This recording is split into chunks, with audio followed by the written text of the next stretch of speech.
Hello and welcome to Comfort Legacies with Faye Michelle. Today we have our beautiful guest, Miss Saye, and she's going to tell us a little bit about herself. Good evening, Miss Faye.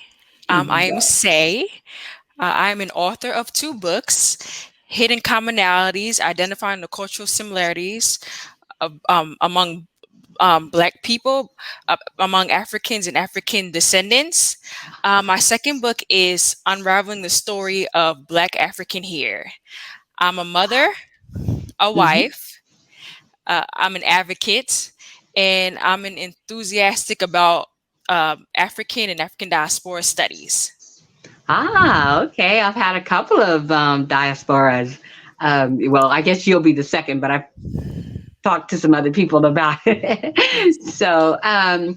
And where are you calling us from today? From North Carolina.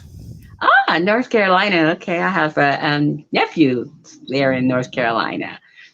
So, tell us a little bit about unraveling Black African hair.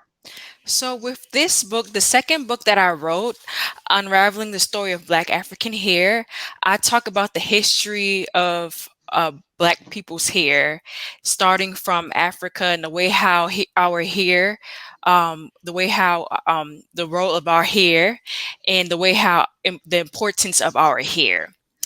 I'm sure you know how sometimes you hear people say, "What is the obsession of Black women in their hair?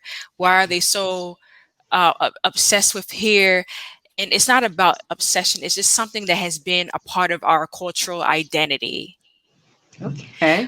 For example, back in Africa, hair has been described as your hair was used as a status, marital Mhm. status, ethnic background, and so forth. And if you mastered the technique of hairstyling, you were placed in high regard. Wow. Hey. So, unfortunately, due to chattel slavery, when enslaved Africans were brought on to the New World, to the Americas, unfortunately, their hair was shaved off. And although it was said for sanitary reasons, the reasons, although it was for sanitary reasons, but it just was a symbolic way to strip our identity from each other. Absolutely. That's kind of like they do for military. Yes.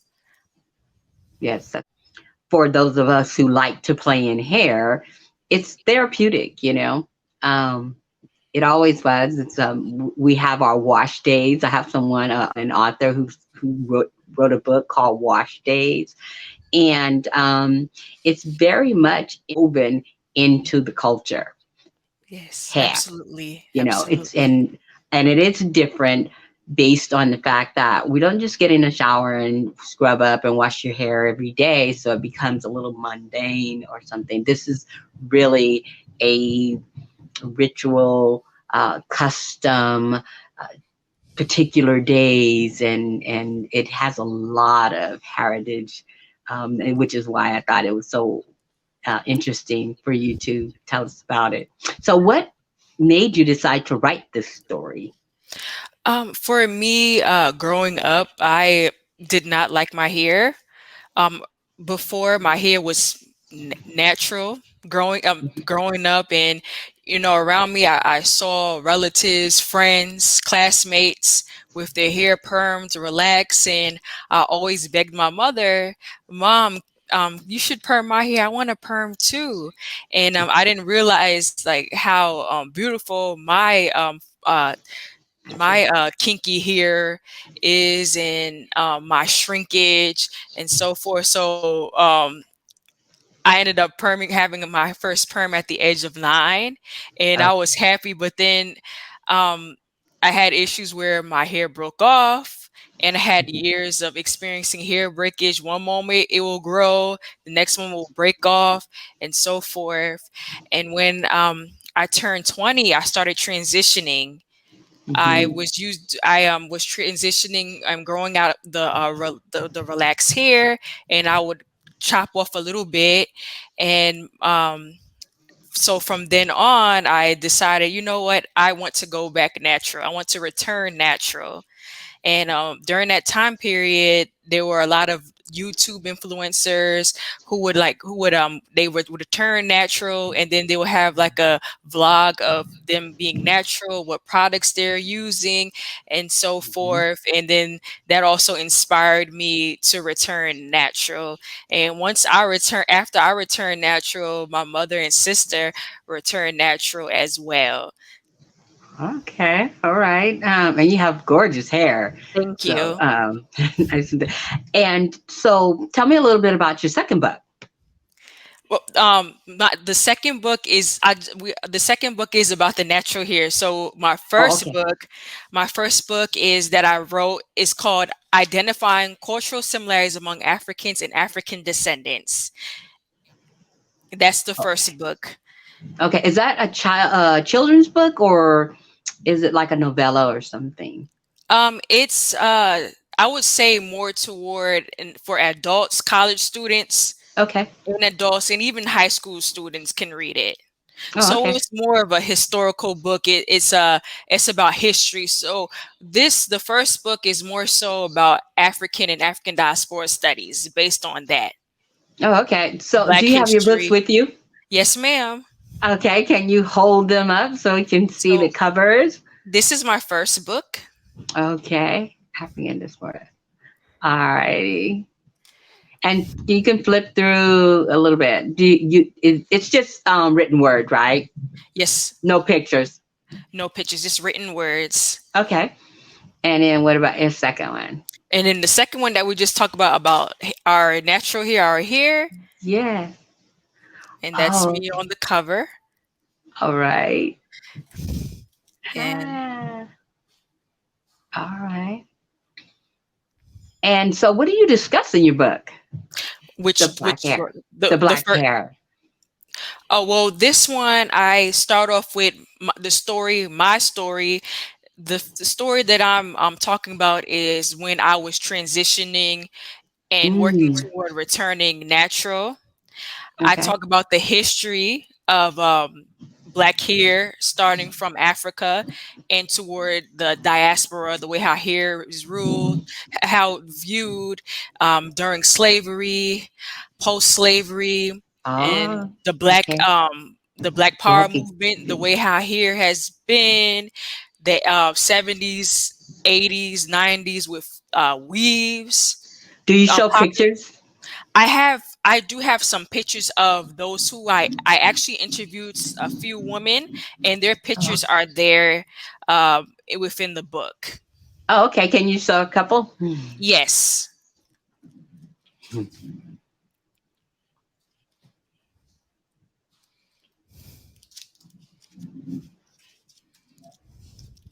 Are you thinking of doing another book? A third book? Yes. Yes. I know I will, but I have to think about Ah, what topic should I write? okay. So Should each. I do a continuation of the first book? Ah, I see. I see. I see. So the hair journey with each individual. Yes. So did you self-publish? I did through Vanity Publishing, where Okay. I worked with a publishing company and then I paid them. Oh, okay. Okay. And with both books? Yes. All right. All right. That's awesome. Awesome. And so when did you release your first book? The first book I released was June 2017. Oh, okay. And then you release it. When did you release the second one? This January of this year.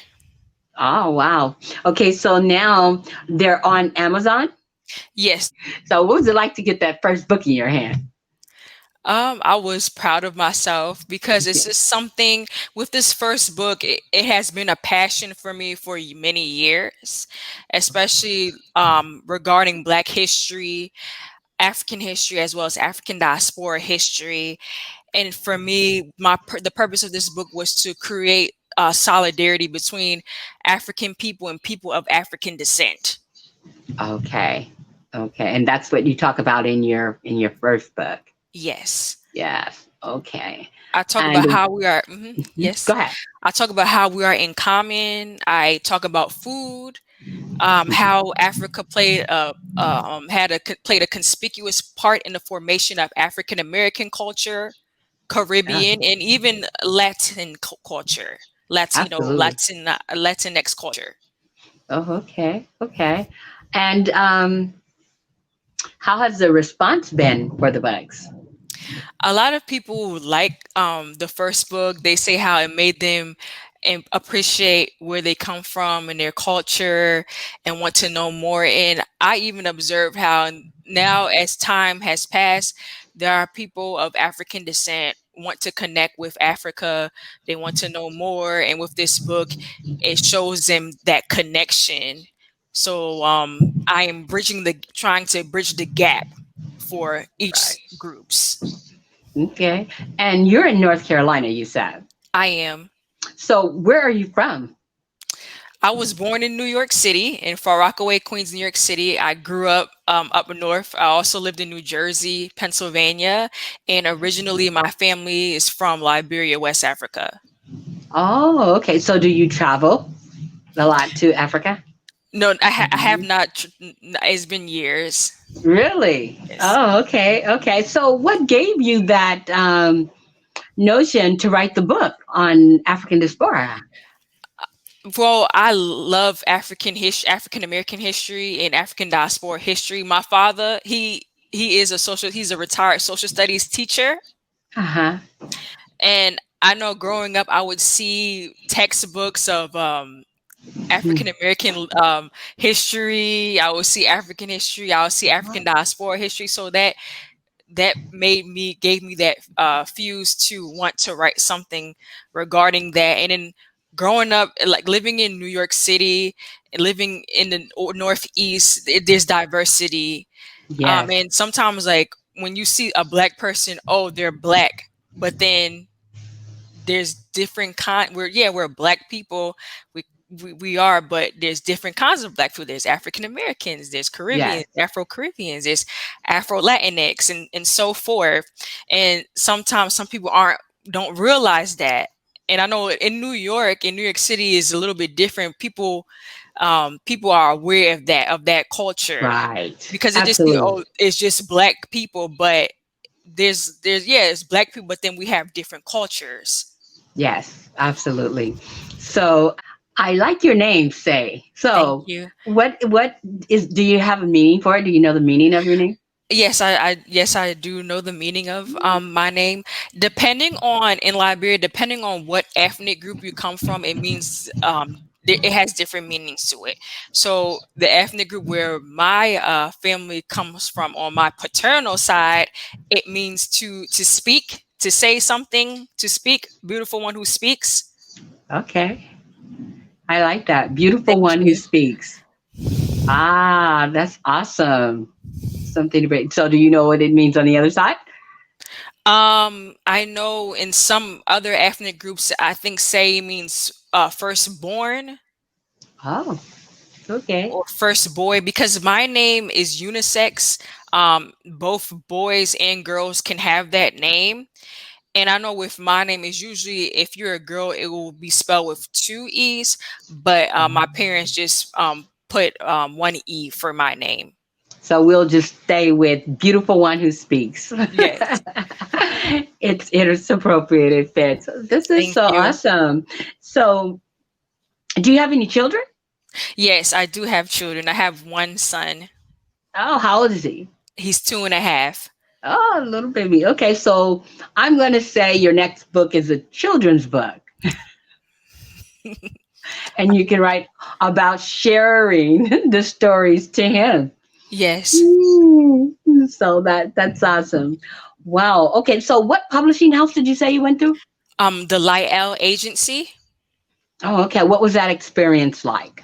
It was a wonderful experience, and it was easy to connect with the owner, and easy for editing and like what I Um, wanted and how I wanted everything, like the way how it should look. We all agreed on that, how the cover, especially for the first book, how I envisioned it to look like, as in even the second book, how we envisioned for it to be like. And I said, for the second book, I do want my picture. Since we're talking about black hair, African hair, and I am right. natural. Oh, let me get a photograph of myself, and we use my picture as a cover. Okay. All right. So that is awesome.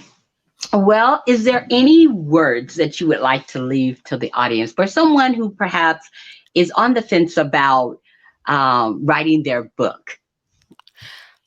For somebody who is interested in writing a book, just choose whatever route you want to go. Take that leap of faith, Okay. because whatever you write, somebody is waiting for your story. Somebody's wants whatever you want to write about. May it be personal, may it be a children's book, whatever it is, somebody is waiting for that story. Right. Absolutely. Absolutely. Is there some do's or don'ts that you can think of? For writing Yeah. a book, I Yes. will say, compared for me as a from the first book to the second book, I did learn what I didn't do the first book, I didn't promote as much compared Okay. to the second book. So before the second book was published, I wasn't really promoting it, but I was putting pieces together. I had would take a little bit of quotes, or I would put like some quotes from the book and like post it on social media so that they know that something is coming. And that So, worked out better. yes. Did you have a book launch? If I had the first one, I did have a book launch, but we're still going through a pandemic, so I haven't really did one for the Yeah. second book. But um, I'm posting a lot on social media, and I will go live and talk about the book, or do a live where there are talking points I can get from the book and present Right. it online. Okay. And I'll do Okay. the same for the first book, because I know there are people who are still interested in the first book. Absolutely. Absolutely. Subject matters don't typically go away that fast, right? There's still need. Oh, wow. Well, Miss Say, I thank you for coming and sharing your time with us today and sharing your beautiful books. It's well needed and deserved and long time coming. Yesterday, I pulled out all the books and for my grandkids, and we had a library day, and we Mhm. wanted to have a challenge to make sure that people were including African Americans and people of color in their libraries. So I'm sure that your book will definitely be one that is sought after and should be a part of anyone's library collection. So I really appreciate that and appreciate you being here today. So thank you. Thank you, Miss Faye, for having me. Okay. All right. I will have you come back again on that third book. All right. Okay. Thank you. All righty. Thank you.